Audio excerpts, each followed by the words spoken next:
하나님 이 시간 하나님의 성령으로 우리를 거룩하게 하시고 말씀으로 새롭게 하여 주옵소서.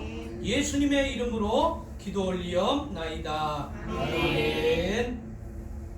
할렐루야. 아멘. 하나님의 놀라우신 은혜와 축복이 예배드리고 말씀 듣는 우리 은혜와 진리의 모든 성도들과 함께 하시기를 예수님의 이름으로 축복합니다. 아멘. 자, 우리 말씀을 다 같이 다시 한 번만 크게 읽어보겠습니다. 시편 24편 3절에서 6절 다 같이 읽습니다. 시작. 여호와의 산에 오를 자가 누구며 그의 거룩한 곳에 설 자가 누구인가? 곧 손이 깨끗하며 마음이 청결하며 뜻을 허탄한 데 두지 아니하며 거짓 맹세하지 아니하는 자로다. 그는 여호와께 복을 받고 구원의 하나님께 의를 얻으리니 이는 여호와를 찾는 족속이요 야훼 하나님의 얼굴을 구하는 자로다. 아멘. 할렐루야. 아멘. 자, 오늘 말씀 속에 큰 복을 받는 비결이 있어요. 모든 말씀이 중요하지만 오늘은 하나님께서 오늘 우리에게 가장 중요한 말씀을 준비해 주셨어요. 오늘 시편 24편 3절에서 6절 말씀으로 거룩한 곳에 설 자가 누구인가? 거룩한 곳에 설 자의 모습입니다. 거룩한 곳이 어딜까요? 거룩한 곳. 거룩한 곳, 여기가 거룩한 곳이죠. 그죠? 그래서 옛날에는요, 제 어릴 때는 이 거룩한 곳에 아무도 올라오질 못했어요. 그래서 제가 우리 아동부 예배 드릴 때도 아이들이 장난치고 여기 올라오잖아요. 낮으니까 쉽게 올라오더라고요. 그래서 목사님 되려고 그러지. 목사님 돼야 돼. 이렇게 얘기하면 얼른 데려가더라고요. 목사님 되는 게 너무 좋은데 옛날엔 강단에 아무도 올라가지 못했어요. 왜 그러냐면 거기가 거룩한 곳이라고 생각했기 때문이죠. 맞아요. 거룩한 곳 맞아요. 저희도 지금 성경책 말씀을 이렇게 펴가지고 있지만 하나님의 성소 안에 말씀이 있기 때문에 그래요. 가시적으로 눈으로 보는 환경에서 교회가 강단이 거룩한 곳이지만, 자, 하나님의 나라는 영적인 나라이잖아요. 육적으로도 얘기하지만, 그렇다면 정말 거룩한 곳이 어디일까요? 거룩한 곳은 구원받은 성도들이 하나님을 모시고 있는 우리의 심령이에요. 거룩한 곳은 시온산이기도 하고요. 그 산이 거룩한 산인데 그 산은 높잖아요. 그게 의미적으로 하나님은 높이 계신 하나님이라고 얘기하잖아요. 우리의 높은 진짜 산 꼭대기에 올라가야 하나님이 계신 게 아니에요. 그래서 우리는 가끔 기도할 때 산 꼭대기 높은 곳에 가서 기도해요. 하나님하고 더 가까이 있으니까. 백두산 꼭대기 가면 하나님이 아주 소근소근해도 기도를 잘 들으실 것 같아요. 그쵸? 그래서 옛날에는 산 꼭대기 올라가자 한겨울에 막 거기서 나무 기둥을 잡고 진짜 나무가 뽑혔대요. 뿌리가 뽑혔대요. 조금 거짓말을 섞은 것 같기도 한데 뿌리가 뽑힐 정도면 조그만한 나무겠죠. 어쨌든 그렇게 기도했다는 거예요. 참 좋은 거죠. 그런데 그 의미는 뭐냐면 하나님이 계신 거룩한 곳은 하나님을 모시고 있는 여러분들의 심령 안에 계십니다. 거기가 거룩해야 될 줄 믿습니다. 하나님의 말씀이 계시고 하나님의 영이 거하시는 그곳이 바로 거룩한 곳이라면 우리 교회가 거룩한 곳이고 여러분들의 가정이 거룩한 곳이고 여러분들의 직장과 사업체가 하나님을 모시고 계신다면 거기가 곧 하나님 나라고 거기가 곧 거룩한 곳입니다. 제가 목회자가 되고 아니 많은 목회자의 평생의 소원이 뭐냐면 한 가지예요. 목회자가 돼서 소원이 있다면 한 가지인데 그 한 가지에서 벗어나면 그건 좀 뭔가 문제가 있는 거예요. 하나님께서 맡겨주신 양무리들을 본인도 포함해서 하나님 나라, 오늘 말씀하시는 거룩한 곳, 지금 하나님이 우리 안에 거룩한 곳에 계시지만, 그래서 영원한 천국이, 영원한 구원이 시작이 되었지만 완전하게 이루어질 그 거룩한 하나님의 나라를 향해서 한 사람도 빠짐없이 구원받고 함께 가는 것, 그것이 목회자들의 소원입니다.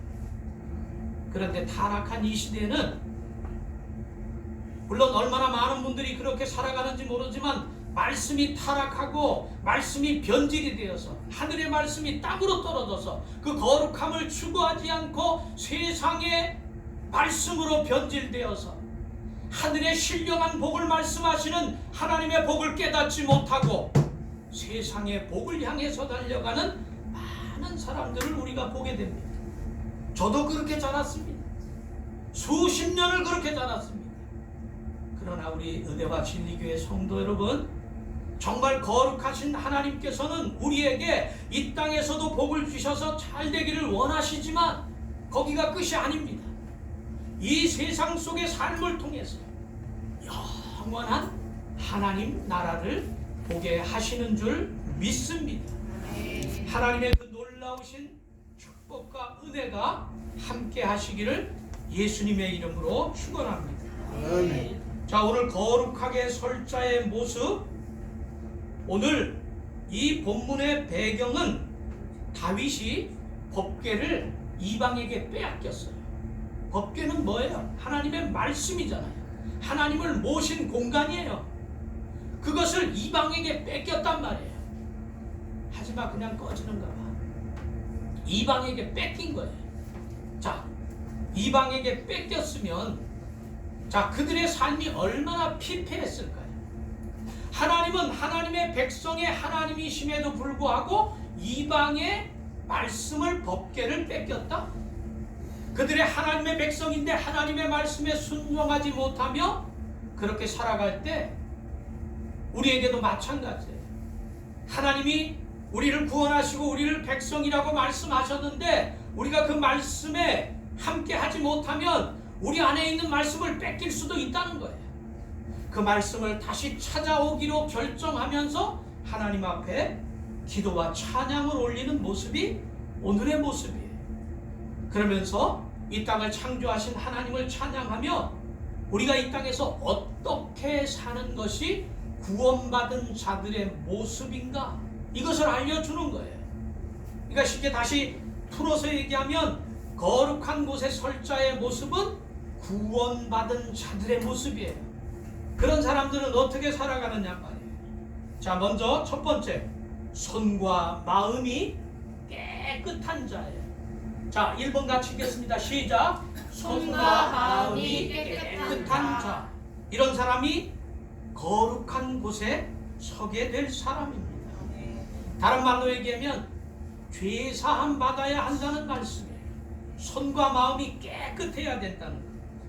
자, 손이라는 단어를 히브리어 원어로 찾아보면 카프 이렇게 얘기합니다. 카프. 그런데 이 카프 뜻은 손바닥, 발바닥 이 뜻이에요.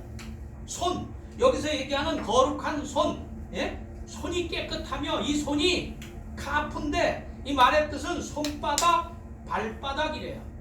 그래서 그걸로 이해가 안 돼서 그 말의 어원을 한번 찾아봤어요. 그런데 카아스 이러더라고요. 카스. 맥주 이름도 카스라고 있는데 카아스. 자, 카스의 뜻은 뭐냐면 경노하다, 분개하다, 진노를 불러 일으키다, 이런 뜻이에요.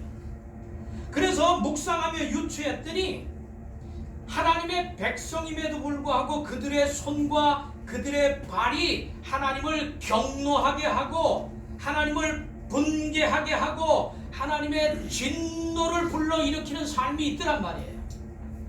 그 삶을 살아가면 안 된다는 거예요. 우리 밖에 나갔다가 우리 현섭이 집에 가면 손 꼭 씻나? 손 씻어? 씻어야 돼. 발도 씻어야 돼.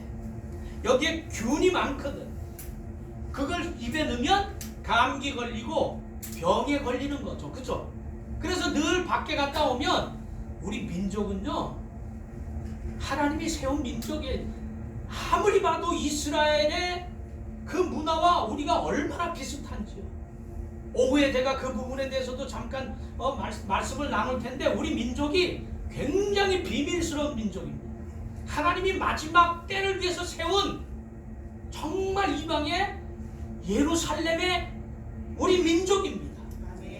이 이스라엘에서는요, 어디 갔다 오면 꼭 그 물 항아리에 손을 씻어요. 성전에 들어갈 때도 손을 씻어요. 이게 죄를 씻는 거거든. 우리도 밖에 나갔다 집에 갈 때 손을 씻는 게 더러워서 씻는데, 그 더러워서 씻는데 영적인 의미는 우리 죄를 씻는 거예요. 그러니까 부모님들이 꼭 얘야 손을 씻어라, 손을 씻어라 이렇게 얘기하잖아요. 이게 뭐냐면 믿는 분들은 그런 거예요. 얘야 죄를 씻어라. 예수님의 피에 죄를 씻어야 된다.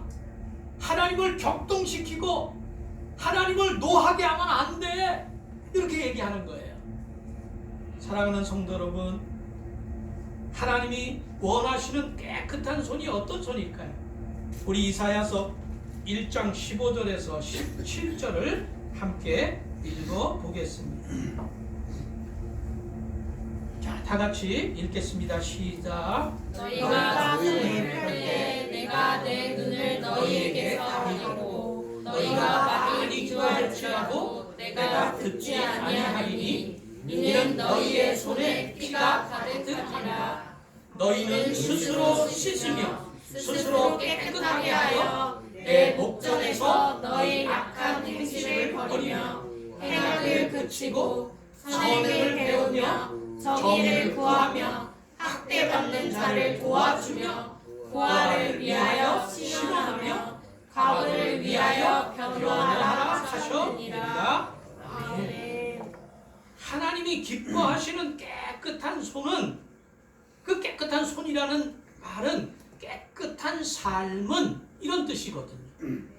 구원받은 그리스도인들의 삶은 이런 뜻이에요. 손이 깨끗해야 된대. 왜 우리가 기도하는데 하나님이 응답이 없는 줄 아세요? 잘 들으셔야 돼요. 이 말씀을 모르면 100번, 1000번 죽을 때까지 기도해도 응답 없습니다. 그러니까 남 얘기로 듣지 말고 잘 들어보세요. 많이 너희가 기도할지라도 내가 듣지 않는데, 내가 누구예요? 하나님이죠. 하나님은 분명히 내가 안 듣는데요. 많이 기도해도. 왜 그래요? 너희 손에 피가 가득합니다.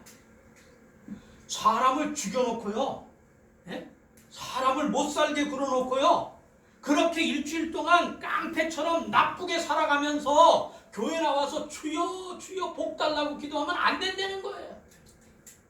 삶이 우리의 발이 도둑질하는 발이 되지 말고, 우리의 손이 사람 죽이고 사람 아프게 하는 손이 되지 말라는 거예요. 우리는 구원받은 하나님의 자녀들이죠. 이사야서 1장 17절 보니까 하나님이 우리에게 원하는 삶은 정의, 학대받는 자를 도와주고 고아를 위하여 과부를 위하여 변호하래요. 교회가 존재하는 목적이 뭔지 아세요?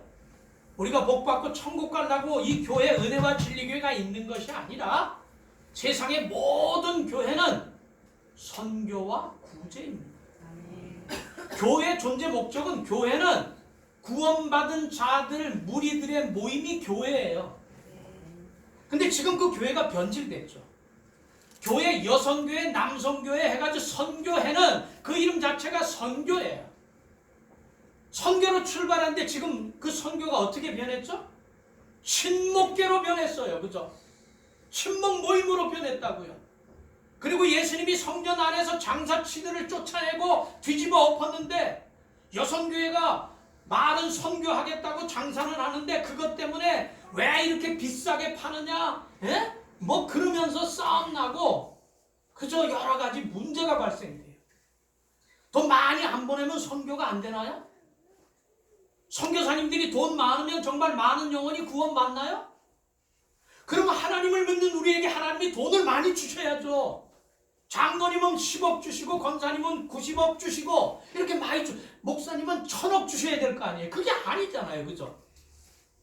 부유 기도와 선교는 같은 게 아니에요. 있는 모습 그대로 내가 할 수 있는 내 그릇 가지고, 내 중심 가지고 주님을 사랑하는 삶이에요. 그래서 내년엔 뭐 올해보다 우리 교회가 더 어려워지겠지만 기도하고 있어요. 안 되면 제 사례비도 더 깎아야 되고요. 그리고 선교는 제가 기도하면서 이렇게 하려고 해요. 내년에는 자유의지대로 하고 싶은 분들 신청받아서 한 가정에 한 선교사 3만 원이든 5만 원을 그 가정에서 지원할 거예요. 교회 이름으로. 자원해서. 그러면 기도 안 하겠어요? 지금 교회가 공동으로 하니까 우리가 기도를 덜 하잖아요. 개인적으로 3만 원, 5만 원 이거 가지고 정말 어려운 이웃을 위해서, 선교지에 있는 목사님을 위해서 작지만 우리가 할 수 있는 만큼 보낸다면 기도 안 하겠어요? 기도하죠. 그렇게 좀 해보려고 해요. 그래서 우리 교회가 하나님 선교하는 교회는 망하지 않습니다. 선교하는 가정은 망하지 않습니다. 제가 21일 다니엘 기도회 때 보니까 어렸을 때 자기 아빠가 부자도 아닌데 그렇게 선교사님을 도우는데 나중에 몇 개가 되나요? 한 100개, 200개 선교사님을 한 가정에서 도왔다는 거예요. 그래서 그 가정에서 살아나는데 정말 힘들었대요. 그런데 이 자녀가 자라가지고 직장 생활하고 사업을 하는데 세상이 깜짝 놀랄 만한 기업 회장, 사장이 돼서 정말 많은 사람들을 선교하는데 하나님이 그때 뿌린 씨를 거두게 하시더라고요.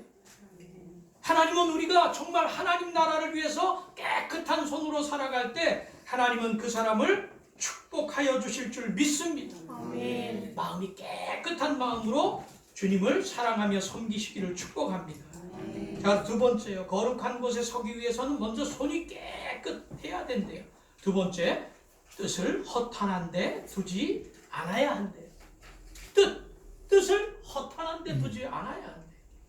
허탄한 데, 이 허탄이라는 단어는 히브리어로 샤우 이렇게 얘기합니다. 이 뜻은 공허, 텅빔, 헛됨 이런 뜻이에요. 이게 히브리어 헬라어를 찾아 들어가는 설교가 오래되지 않아서 몇 년 안 됐어요. 그동안 한글로 써 있는 것을 목사님 자의적으로 해석해서 막 하다 보니까 이게 땅으로 떨어진 거예요. 완벽하진 않아도 본래의 뜻으로 찾아 들어가면 하나님의 마음이 전해지거든요.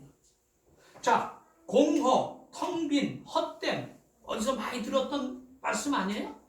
창세기 1장 2절에 땅이 혼돈하고 공허하며 흑암의 깊음이 있고 이런 상태예요. 텅 빈 상태가 이런 상태라고. 그러니까 하나님의 빛으로 새롭게 창조되기 전에 아주 혼란스러운 그런 상태란 말이에요. 뜻을 허탄한 데 뒀다는 얘기는 정말 하나님의 성령의 충만함으로 빛다운 자녀의 모습으로 그렇게 살지 못하는 모습이란 말이에요. 빛의 자녀로 살아가야 될 줄을 믿습니다. 허탄한 삶의 모습은 출애굽기 20장 7절 보면 허탄이라는 단어하고 같은 단어가 망령되이 이런 뜻으로 같이 연결이 되었어요. 출애굽기 20장 7절 있습니다. 시작. 여호와의 이름을 망령되이 부르지 말아라. 그러니까 우리가 교인이라고 하면서 주여 주여 하면서 나쁜 짓 하고 그렇게 살아가면 허탄하게 살아가는 건데 그 삶은 망령된 삶이라는 거예요. 망령 떤다 그러죠. 우리 옛날에 어른들. 이 망령을 떨고 있네. 그 귀신 들려가지고 뭐 막 그런 느낌이잖아요. 망령. 영은 영이죠. 거룩한 영이 아니고요. 그런 삶, 허탄한 삶을 살아가는 사람이 망령된 삶을 살아가는 사람이에요.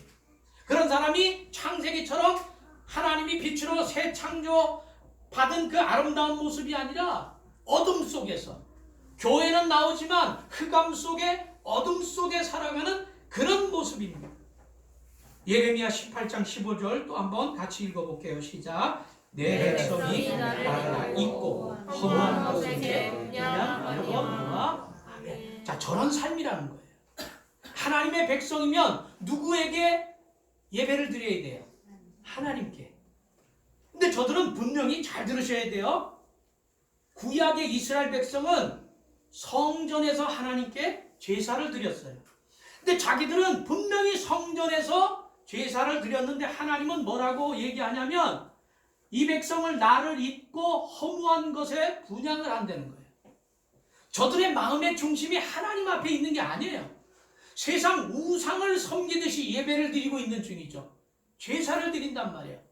그럼 우리 중에는 그렇지 않을까요? 우리 중에도 그럴 수 있다는 거예요. 우리가 예배는 드리지만 하나님 앞에 바로 진리대로 드리지 못한다면 그 예배가 헛되게 분향하는 그런 예배, 우상 숭배 예배와 같다는 거예요. 그런 예배 드려놓고도 구원받을 줄 생각하고 그렇게 살아간단 말이에요. 얼마나 불쌍한 사람이에요.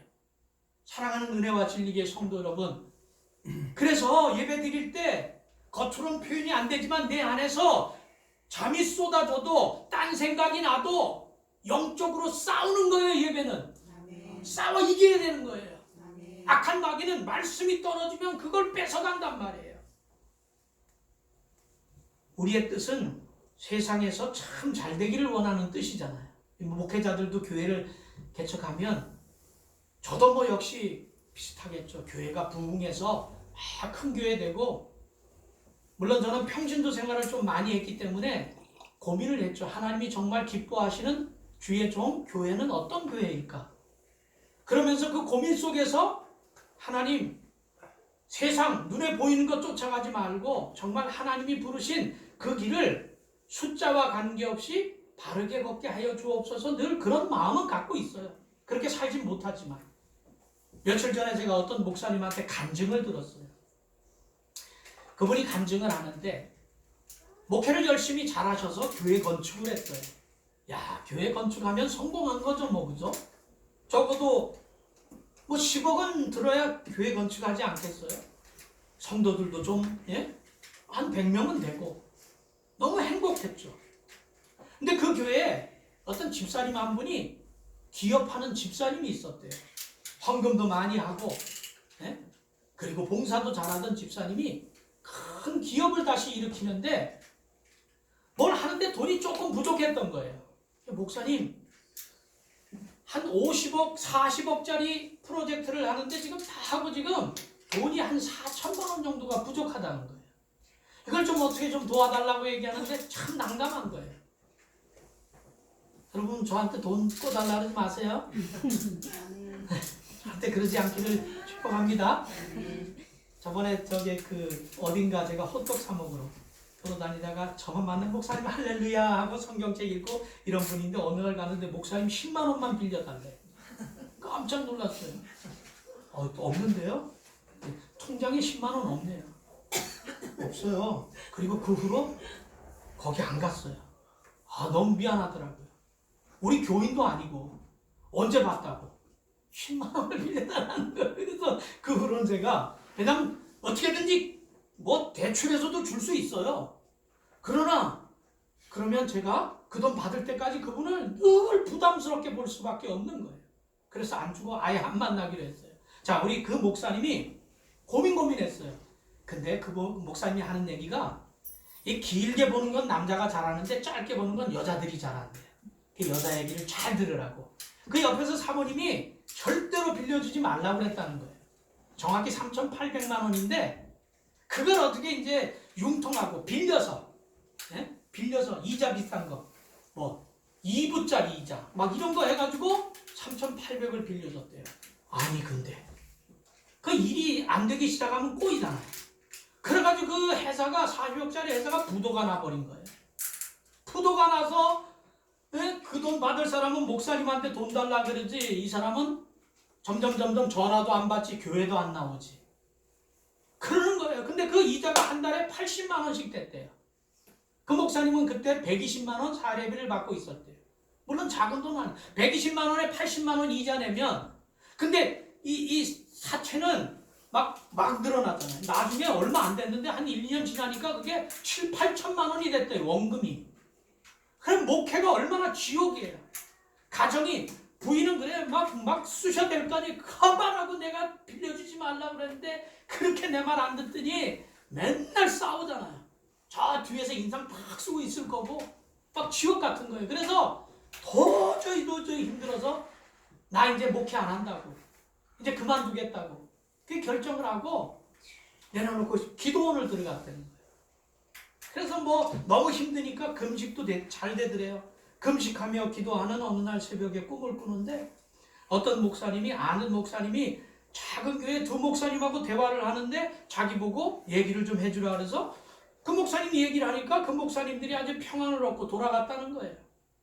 아, 이거구나. 하나님이 정말 나를 다시 이렇게 세워주시면 내가 작은 교회를 도와야 되겠구나 하는 결단을 했대요. 그래서 이제 이분이 대전으로 이사를 오셔서 교회를 다시 어려운 가운데 이렇게 세우고 교회를 이렇게 크게 이제 만들었어요. 그래서 장로님들한테 그 얘기를 이제 때가 돼서 나눈 거예요. 하나님이 이렇게 하기를 원해합니다. 그래서 장로님은 1년 나갔다가 오는 거예요. 작은 교회 파송하는 거예요. 권사님은 6개월 나가는 거예요. 우리 권사님 그렇게 나가면 나가실 수 있어요? 6개월 나가 있는 거예요. 저 옆에 교회. 그리고 집사님들은 3개월 나가는 거예요. 그 파송해가지고 그 교회 부흥시키고 오는 거죠. 근데 장로님, 권사님, 집사님 다 반대하더래요. 정신이 이거 바른 정신이냐고, 안 된다고. 그래서 이렇게 하지도 못하고 저렇게 하지도 못하고 묵상하고 기도하는데 하나님이 마음속으로 네가 가라 그러더래요. 그래서 그때부터 목사님도 한 달에 한 번 오후 예배 안 드리고 같이 나가기를 시작해서 우리 교회 왔던 서대생 교회 목사님의 얘기예요. 그분이 원주에서 이쪽으로 왔거든요. 그 말씀을 들으면서 말이에요.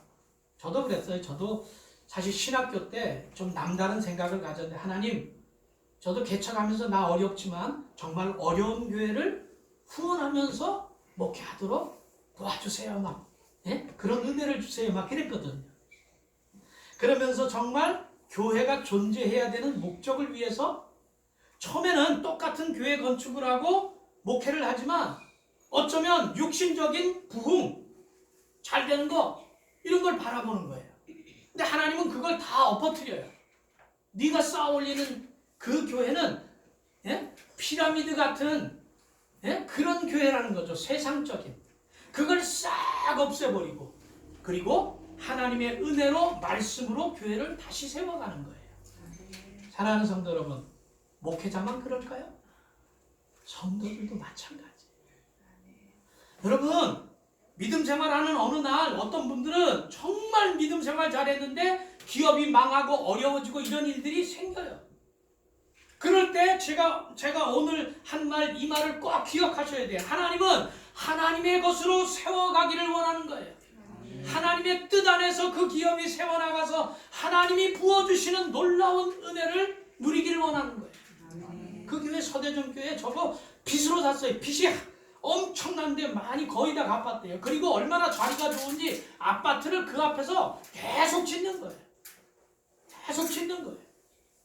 하나님의 말씀대로 순종하니까 우리는 어떻게 해요? 뭐만 준비하면 우리 돈 없는데 왜 이거예요? 우리 사모도 물론 이해는 하지만 일단 계산부터 하는 거죠. 계산부터 해요. 이거 아껴야지. 누구를 위해 아끼는 거예요? 그죠? 그러니까 아껴서 뭐 할 건데 때로는. 하나님이 원하시면 무엇이든 할 수 있어요. 그죠? 사랑하는 성도 여러분, 그게 복 받는 길인 줄 믿습니다. 아멘. 자, 마지막으로 세 번째, 거룩한 산의 설자가 누구냐면 거짓 맹세하지 않는 자래요. 거짓 맹세. 거짓말 하지 말라는 거죠. 자, 앞에 보세요. 거짓말 많이 하죠. 형제봐, 미안하다. 하품해서 내가 눈에 띄어서 그래. 거짓말 그래도 가끔 하지 우리, 그지? 했던 적 있지? 누나도 있을 거야. 괜찮아. 목사님도 있어. 마음으로도 그렇고. 근데 이게 습관이 되면 안 돼요. 그럴 수도 있다고 봐요. 습관이 되면 안 돼요. 왜 그런 줄 아세요? 할 수도 있지 뭐 그래. 할 수도 있어. 여기서 지금 거짓말 안 한 사람 누가 있어요? 한 명도 없어요. 그런데요, 말씀을 보면요, 우리 10계명의 9째 계명이 뭔지 아세요? 자, 출애굽기 20장 16절 시작. 내 이웃에 대하여 거짓 증거하지 말라. 얼마나 중요하면 10계명에 거짓 증거하지 말라고. 제가 얼마 전에 되게 힘들었을 때가 있잖아요. 그게 뭐냐면 저는 그런 사람 아닌데 막 동네에 아주 못된 나쁜 목사라고 소문을 내고 다니면 내가 어떻게, 그 내가 막 저 나쁜 사람 아니에요, 그죠? 이렇게 쫓아다녀야 돼? 그죠? 오해받을 때가 너무 힘들잖아요. 아무것도 안 하면 별일 없어요. 근데 너 좋은 일 하려고 하고 착한 일 하려고 하고 열심히 살려고 하면 악한 마귀의 공격이 있어요, 그죠? 근데요, 원수를 네가 갚지 말래요. 그걸 내 손에 맡기래요. 너는 오히려 축복하라는 거예요. 왜냐하면 그 축복함으로써 그 복이 너에게 돌아간다는 거예요. 하나님이 정리하겠다는 거예요. 사랑하는 성도 여러분, 내가 잘 되기 위해서, 내가 편하기 위해서 남을 모함하고 거짓 증거하지 않기를 축복합니다. 아멘. 손해보더라도 피해보더라도 그렇게 사셔야 됩니다. 왜 그렇게 살아야 되는지는 아세요? 요한복음 8장 44절 있습니다. 시작. 너희는 너희 아비 마귀에게서 났으니 너희 아비의 욕심대로 너희도 행하고자 하느니라. 그는 처음부터 살인한 자요 진리가 그 속에 없으므로 진리에 서지 못하고 거짓말할 때마다 제 것으로 말하나니 이는 그가 거짓말쟁이요 거짓의 아비가 되었습니다. 습관적으로 거짓말하는 자는 하나님의 아들이 아니라 마귀의 자식이라는 거예요. 거짓말하는데도 얼굴이 빨개지지 않고 있다면 하나님의 자녀임에도 불구하고 마귀가 나를 지금 끌고 간다는 거예요. 이게 이해가 돼야 돼요. 영적으로는 언제든 하나님 곁을 멀어져 가면 반대쪽은 악한 영의 그 사로잡힘이 있는 거예요. 천국도 내 안에 있고 지옥도 내 안에 있어요, 지금. 그러니까 습관적으로 거짓말하는 것을 즐겨하지 말라는 말씀이에요. 사랑하는 성도 여러분, 이제 말씀을 마치겠습니다. 하나님은요, 우리를 거룩하게 살기를 원하셔요. 그죠? 그 거룩하게 사는 게 너무 힘들잖아요. 너무 힘들어요. 근데 왜 그렇게 거룩하게 살라고 그렇게 말씀하실까요?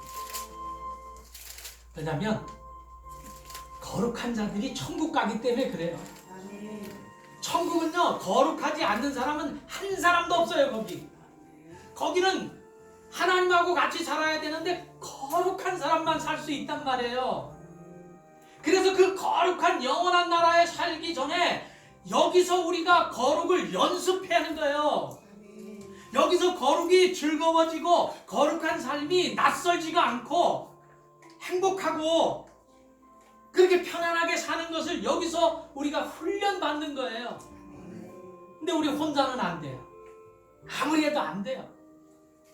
비결은 예수님 안에 있을 때, 거룩한 하나님이 나를 성령으로 보호하실 때 가능한 거예요. 나는 죄인이지만 거룩한 하나님이 의의 옷을 내게 입혀주셨을 때 내 죄가 보이지 않는 거예요. 우리 찬양 드리면서 하나님 앞에 거룩한 자가 되게 해달라고 우리 기도합니다. 내가 약할 때 강함주고 가난할 때 부욕해 하신 나의 주 감사. 내가 약할 때 강함주고 가난할 때 우리를 부욕해 하신 나의 주 감사. 우리 잠시 눈 좀 감아보실래요? 우리 기도 같이 할게요. 잠시만. 하나님 앞에 우리 이렇게 기도했으면 좋겠어요. 하나님의 거룩한 자녀답게 살고 싶은데 그게 잘 안 되네요. 하나님 깨끗하게 살고 싶은데 그게 안 되네요. 주님 오늘 말씀대로 손과 마음이 깨끗하고 뜻을 허탄한 데 두지 않고 거짓 맹세하지 않는 하나님의 거룩하심에 붙잡혀서 살아가는 하나님 우리 가정 자녀들 교회 우리 모두 되게 하여 주시옵소서. 우리 잠시만 하나님 앞에 기도합니다. 아버지 주님의 성령에 하나님 말씀 듣고 살아가는 우리 성도들의 삶 아버지 함께하여 주시옵소서. 주여 함께하여 주옵소서. 주의 성령이시여 하나님의 성령이시여 하나님의 성령이시여 하나님의 능력으로 새롭게 하여 주옵소서. 하나님의 능력으로 세워주옵소서. 아버지 주님을 감사합니다. 하나님의 아버지 역사하시고 인도하여 주옵소서.